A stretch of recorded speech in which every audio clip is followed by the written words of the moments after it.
하나님의 말씀을 보시겠습니다. 하나님의 말씀은 구약성경 출애굽기 1장 15절부터 22절까지를 봉독해 드리겠습니다. 출애굽기 1장 15절부터 22절 말씀을 봉독해 드리겠습니다.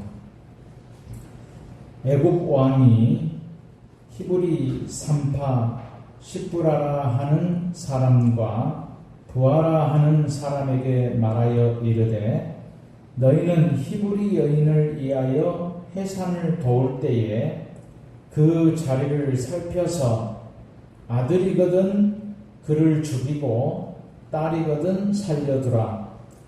그러나 산파들이 하나님을 두려워하여 애굽 왕의 명령을 어기고 남자 아기들을 살린지라. 애굽 왕이 산파를 불러 그들에게 이르되 너희가 어찌하여 이같이 남자 아기들을 살렸느냐. 산파가 바로에게 대답하되 히브리 여인은 애굽 여인과 같지 아니하고 건장하여 산파가 그들에게 이르기 전에 해산하였더이다 하매 하나님이 그 산파들에게 은혜를 베푸시니 그 백성은 번성하고 매우 강해지니라. 그 산파들은 하나님을 경외하였으므로 하나님이 그들의 집안을 흥황하게 하신지라. 그러므로 바로가 그의 모든 백성에게 명령하여 이르되 아들이 태어나거든 너희는 그를 나일강에 던지고 딸이거든 살려두라 하였더라. 아멘. 22절까지 봉독하였습니다. 오늘은 계란과 같은 믿음, 그런 제목으로 말씀을 드리도록 하겠습니다. 속담에 계란으로 바위를 친다라는 말이 있습니다. 이 말은 아무리 노력을 해도 이길 수 없다는 말입니다. 아무리 애쓰고 힘써도 안 된다는 말입니다. 약한 것이 강한 것을 공격한다는 것은 승산이 없다는 부정적인 의미가 있습니다. 그런데 이 속담에는 또한 다른 뜻도 담겨 있는데 죽은 것이냐 살아있는 것이냐라는 말도 있습니다. 계란은 아무리 약해도 생명이 있습니다. 그러나 바위는 시간이 갈수록 부서져서 모래가 됩니다. 계란은 생명이 있기 때문에 부화가 되어서 닭이 되는 것입니다. 닭은 얼마든지 바위를 넘을 수 있습니다. 그러므로 계란으로 바위를 친다라는 말은 힘들지만 마지막은 승리한다는 긍정적인 의미도 있습니다. 오늘 본문은 계란으로 바위를 치는 여인들의 이야기가 나와 있습니다. 십부라와 부하라는 여인입니다. 이스라엘 백성들이 애굽에서 430년 동안 머슴살이를 합니다. 그들의 삶은 고달팠는데 번성했습니다. 애굽의 바로 왕이 이스라엘 백성들을 억압했죠. 하지만 이스라엘은 꺾이지 않았습니다. 그런 이스라엘이기 때문에 바로 왕은 히브리 산파인 십부라와 부하에게 출애굽기 1장 16절에서 말합니다. 너희는 히브리 여인, 이 히브리 여인들이 아이를 낳는 것을 도와줄 때에 살펴서 낳은 아기가 아들이거든 죽이고 딸이거든 살려두어라. 이렇게 명령합니다. 히브리 민족을 말살하는 방법을 선택한 것입니다. 십보라와 부하라는 여인은 산파들이었습니다. 그런데 바로가 이 여인들에게 그런 명령을 했다는 것은 히브리 산파들을 감독하는 위치에 있는 여인들이었을 것입니다. 그러나 가장 강력한 강대국의 최고 권력자인 바로 앞에서는 이 여인들은 보잘것없는 노예 히브리 여인에 불과했습니다. 그런데 우리가 이 여인들이 놓치지 않는 중요한 진술 하나를 우리가 볼 수가 있는데 17절에 보면 히브리 산파들이 하나님을 두려워했다라는 것입니다. 21절에는 하나님을 경외했다고 말씀하고 있습니다. 십보라와 부하라는 두 여인들은 하나님을 경외했습니다. 하나님을 두려워했습니다. 서슬이 시퍼런 바로의 명령 앞에서 이스라엘이 두려워해야 할 것은 하나님보다는 바로여야 했는데, 하지만 그들에게는 바로의 두려움보다 더 두려운 분이 있었는데 그분은 여호와 하나님이셨습니다. 오늘 우리도 살아계신 하나님을 두려워하는 신앙이 있어야 됩니다. 눈에 안 보이지만 하나님은 우리의 모든 것을 보시고 들으십니다. 출애굽기 3장 7절에 보면 여호와께서 이르시되 내가 애굽에 있는 내 백성의 고통을 분명히 보고 그들이 그들의 감독자로 말미암아 부르짖음을 듣고 그 근심을 알고 라고 말씀하십니다. 눈으로 보고 귀로 듣고 마음으로 알고 계시는 하나님이십니다. 이런 하나님을 두려워하고 경외해야 하는 것이 바로 바른 신앙인 것입니다. 그런데 산파들은 바로가 명령한 대로 하지 않았습니다. 남자 아이들을 살려주었습니다. 후에 바로에게 핑계를 대는데 히브리 여인은 애굽 여인과 같지 아니하고 건강해서 산파가 이르기 전에 이미 해산해 버렸다라고 했습니다. 산파들은 누구도 감히 할 수 없는 일과 말을 하고 있습니다. 계란으로 바위를 치는 용기입니다. 그들이 거짓말을 할 수 있었던 것은 하나님을 바로보다 더 두려워하며 경외했기 때문이었습니다. 이런 그들을 출애굽기에 등장하는 조연 정도로 이해하는 것은 하나님의 뜻을 충분히 이해하지 못하는 것입니다. 사실 이 두 여인들은 대단하게 계란으로 바위를 치는 일을 한 것입니다. 본문에서 말하는 두려워한다, 경외한다라는 원문은 야레라는 말입니다. 야레의 성경적 해석은 5가지 의미를 가지고 있는데, 두려운 감정, 악에 대한 지식, 존경이나 경외하는 마음, 의로운 행동이나 경건한 행동, 내용 없는 형식적인 것은 두렵다는 뜻입니다. 산파들은 정말로 하나님을 두려워했습니다. 하나님을 경외했습니다. 그래서 바로의 말을 듣고 아이들을 죽이는 것은 잘못이라는 생각을 한 것입니다. 하지만 십보라와 부하의 사건 이후에 바로는 애굽 사람들에게 이런 명령을 합니다.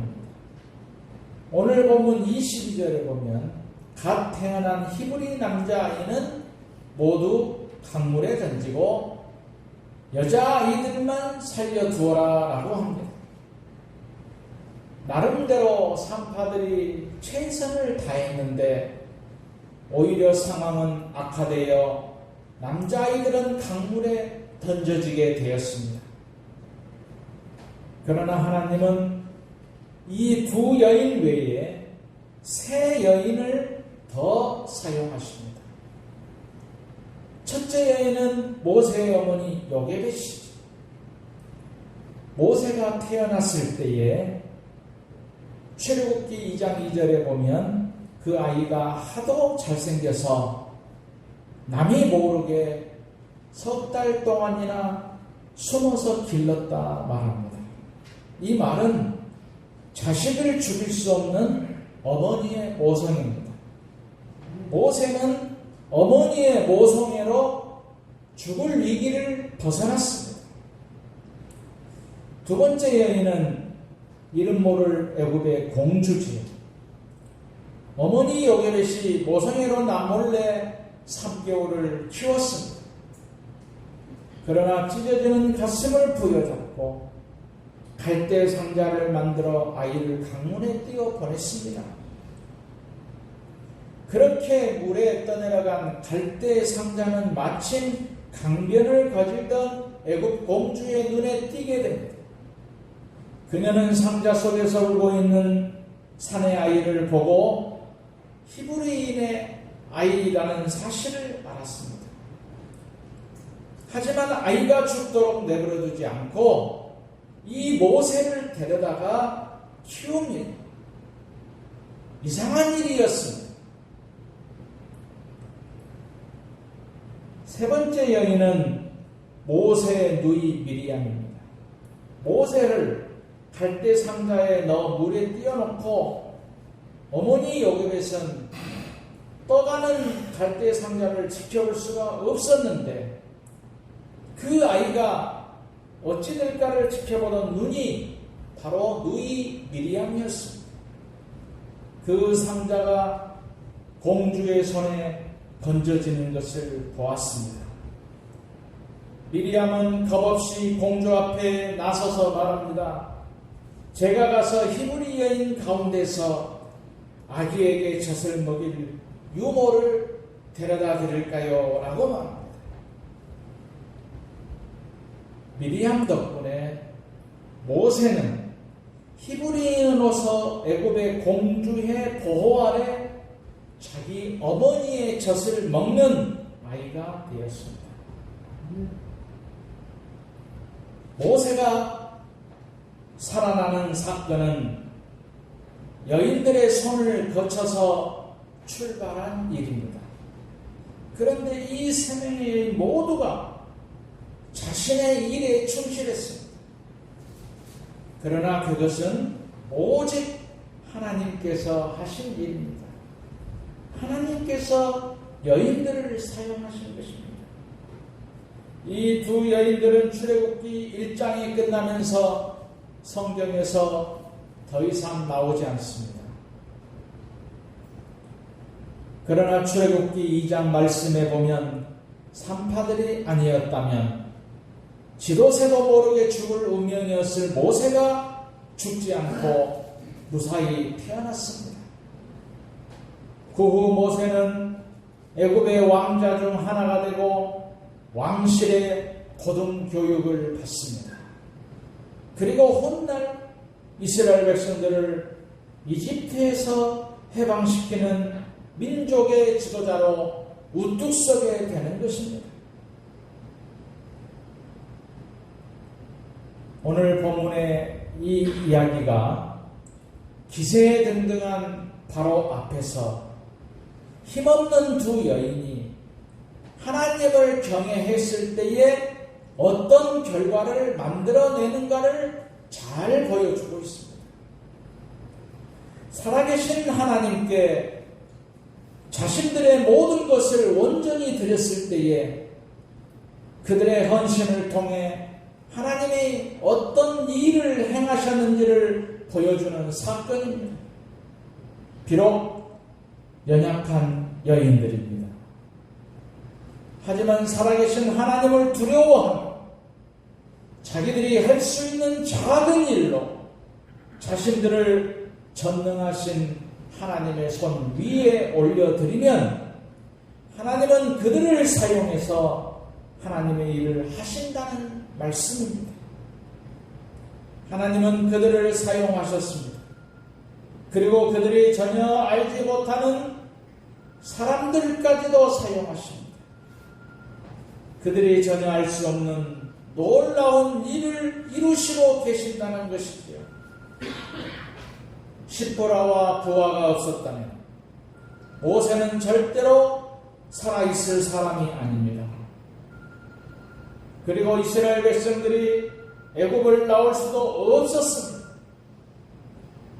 모세는 하나님을 경외했던 시보라와 부하라는 작은 여인들을 통해서 생명을 얻게 되었습니다. 그렇다면 모세가 생명을 얻었다는 것은 단지 한 인간의 생명을 얻었다는 것이 아닙니다. 창세기에서 온 천지를 창조하셨던 그 창조주 하나님의 새로운 창조의 역사가 다시 시작되었다는 뜻입니다. 모세의 이름은 물에서 건져냈다라는 뜻입니다. 창세기에 보면 온 세상이 물이었습니다. 하나님께서 물을 모이게 하여 땅을 드러내셨습니다. 모세가 생명을 얻었다는 것은 하나님의 새 창조와 같이 다시 생명력을 얻었다는 뜻입니다. 이 생명의 역사는 작은 두 여인으로부터 시작되었습니다. 힘없는 두 여인은 하나님을 자신의 중심에 정말 모시고 살았습니다. 위험하지만 자신이 할 수 있는 일들을 했을 뿐입니다. 그것이 전부였습니다. 그런데 그들을 통해서 모세가 살아났습니다. 모세를 통해 이스라엘이 살아났습니다. 모세를 통해 하나님의 뜻이 이루어졌습니다. 모세를 통해서 오늘 우리가 영적으로 살아난 것입니다. 시대와 공간을 뛰어넘어 영적 창조의 질서를 회복하기 위한 하나님의 일하심은 오늘 우리에게까지 흐르고 있습니다. 사실 시프라와 부하가 한 일은 계란으로 바위를 치는 일이었습니다. 그렇게 해봐야 소용없는 일이었죠. 하지만 그 계란으로 여지없이 바로라는 바위가 깨지고 말았습니다. 살아계신 하나님은 하늘의 영원한 생명이십니다. 그저 흙덩이였던 존재의 하나님은 숨을 불어넣으셔서 살아있는 생명이 되게 하셨습니다. 하나님의 전능하신 생명력은 압박과 소름과 억압이라는 애굽의 바위를 깨트린 것입니다. 우리는 지금 신앙 안에서 살고 있습니다. 그런데 어떤 일을 보면서 그래봐야 소용이 없다 말합니다. 그것은 전능하신 하나님을 인정하지 않는 말입니다. 하나님은 여인들처럼 힘없는 우리를 사용해서 오늘 지금 계란으로 바위를 깨트리는 하나님이십니다. 오늘도 바위를 깨기 위해서 전능하신 하나님의 손에 나를 사용하시도록 오늘의 계란으로 살아가는 믿음이 있어야 됩니다. 얼마 전에 KBS 아침마당에 절망 속에서 핀 희망의 꽃이라는 제목으로 김나윤이라는 유능한 미용사가 있었는데 4년 전에 오토바이 사고로 한쪽 팔을 잃고 절망하며 살다가 운동을 해서 여자 근육 피트니스 대회에서 사관왕을 했습니다. 한쪽 팔이 없는데 외팔이로 운동을 해서 피트니스 대회에서 사관왕을 했는데 미용실 사장의 배려로 일을 하면서 강의를 다닌다고 합니다. 이 여인이야말로 계란으로 인생 앞에 바위를 깨뜨린 여인입니다. 독일의 폴 틸리라는 신학자 말 중에 진정한 믿음이란 무엇인가 라는 말이 있습니다. 그는 가장 중요한 것을 위해 덜 중요한 것을 버릴 수 있는 것이 믿음이다 라고 말했습니다. 우리는 모든 것을 누릴 수 없고 다 가질 수 없습니다. 그런 세상에서 우리에게 소중한 것은 하나님의 은혜입니다. 그것을 얻기 위해서 세상 것을 버릴 수 있어야 됩니다. 그것이 영적인 지혜입니다. 그러면은 바위를 깰 수 있는 가장 소중한 하나님의 은혜를 얻을 수 있기 때문입니다. 나는 산파들처럼 하나님을 정말로 경외하고 있나 생각해 보시기 바랍니다. 하나님을 정말로 두려워하고 있나 라고 하는 것입니다. 그렇다면 오늘 나의 어려움 속에서 계란으로 바위를 깨는 진솔한 믿음이 있어야 됩니다. 믿음의 용기는 오늘도 하나님을 움직이게 합니다. 남은 한 해를 계란으로 바위를 깨는 믿음으로 승리하시기를 주님의 이름으로 축원드립니다.